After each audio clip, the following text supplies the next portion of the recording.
படத்தை அவ்வளோ மெட்டிகுலஸாக எடுத்து அவ்வளோ பிரமாதமாக அவங்க ப்ரெசென்ட் பண்ணி அதை எல்லாரையும் பார்க்க வச்சாங்க, எல்லாரையும் பேச வச்சாங்க. அப்போதான் எனக்கு ஒரு பெரிய நம்பிக்கை வந்தது. பாலாஜி என்கிட்ட என்ன சொன்னாரோ அதை அப்படியே எடுத்திருக்காரு. இது வந்து கதைன்னு சொன்னால் ஒரு குடுத்தனக்காரனுக்கும் ஹவுஸ் ஓனருக்கும் இருக்கிற பிரச்சனை அதுதான் அடிப்படையாக இருக்கும். அது வீட்டுக்குள்ளேயே சில நாட்கள் எடுக்க வேண்டிய ஒரு சூழல் இருந்தது.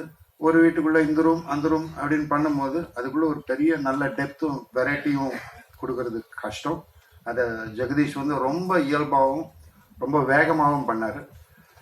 கூட நடித்த கலைஞர்கள் ஜிஎம் குமார் அவர் வரல, குமரன் இப்போ தான் அவருக்கு ஒரு முதல் படம். ஆனால் முதல் படம் மாதிரிலாம் தெரியல. அவருடைய அத்தனை நடிப்பு அனுபவங்களையும் அவர் கேமரா முன்னாடி கொண்டு வந்தார். அதுக்கான சந்தர்ப்பத்தை பாலாஜி சிறப்பாக அமைச்சு கொடுத்தாரு. எந்த ஸ்ட்ரெயினும் இல்லாமல் ரொம்ப இயல்பாக எல்லாரும் ஒன்றாவே இருந்து இந்த படத்தை பண்ணோம். அதனால தான் இங்கே அத்தனை பேரும் வந்திருக்கோம். அந்த கலெக்டிவ் எனர்ஜி வந்து ஸ்க்ரீனில் வந்திருக்கு. நான் படம் பார்த்துட்டேன், நல்லா வந்திருக்கு. எளிமையான கதை, ஆனால் அதை வந்து ஜாலியாகவும் ஒரு வித்தியாசமான ட்ரீட்மெண்ட்லையும் அவர் அமைச்சிருக்காரு. அது வகையில் பாலாஜி ஒரு இயக்குனராக வெற்றி பெற்று விட்டார் என்று தான் நான் சொல்கிறேன். அவர் திரை முயற்சின்னு போட்டிருக்காரு, இல்லை அது நல்ல படைப்பாகவே அது வந்துடுதுன்றது எனக்கு ரொம்ப சந்தோஷம். மியூசிக் அச்சு ஷுட் ஆக்ட், ஐ திங்க். இல்லை நீங்களே சொல்லுங்கள், நல்லா ஸ்மார்ட்டாகிறாரு. உங்கள் பாடல்கள் ரொம்ப ரொம்ப நல்லா இருக்கு. அவர் முதல்ல அங்கே காரில் போடும்போதே நான் சொன்னேன், நல்லா வந்திருக்கேன் பாட்டு, இது சரியான இடத்துல அமையுமா, இல்லைன்னா பாட்டு ஏன் இந்த பாட்டுன்னு வந்துட போகுதுன்னா, இல்லை நீங்கள் பாருங்க நான் போட்டு காமிக்கிறேன் அப்படின்னு பாலாஜி சொன்னார். அது இரண்டும் ரொம்ப ரொம்ப அழகாக பொருந்தி வந்திருக்கு. அதே மாதிரி எடிட்டர் மதன் எங்கெல்லாம் கொஞ்சம் நாங்கள் அங்கெல்லாம் நீட்டிக்கிட்டு இருந்ததா எல்லாத்தையும் நறுக்கி ரொம்ப கரெக்டான டயத்தில் பண்ணி கொடுத்துருக்காரு. அவருக்கும் என்னுடைய வாழ்த்துக்கள். ஏன்னா ரொம்ப very beautifully cut this film is.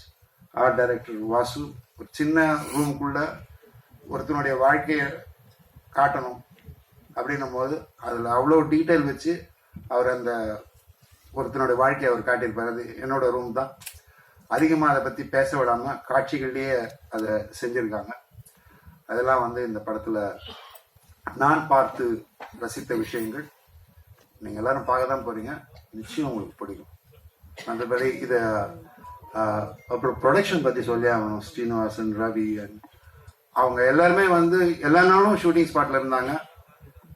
எங்களுக்கு தேவையானது அனைத்தையுமே செஞ்சு கொடுத்தாங்க. எந்த ஸ்ட்ரெயினும் கிடையாது. அது வந்து நான் ரொம்ப சந்தோஷப்பட்டேன். அவங்கக்கிட்ட அப்போவே சொன்னேன், இப்போது மேடையிலையும் சொல்கிறேன்.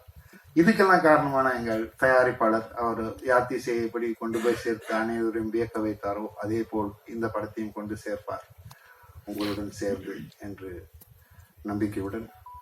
இந்த வீடியோ உங்களுக்கு பிடிச்சிருந்தா லைக் பண்ணுங்க, ஷேர் பண்ணுங்க, கமெண்ட் பண்ணுங்க, சப்ஸ்கிரைப் பண்ணுங்க, மறக்காம பெல் ஐக்கானை கிளிக் பண்ணுங்க.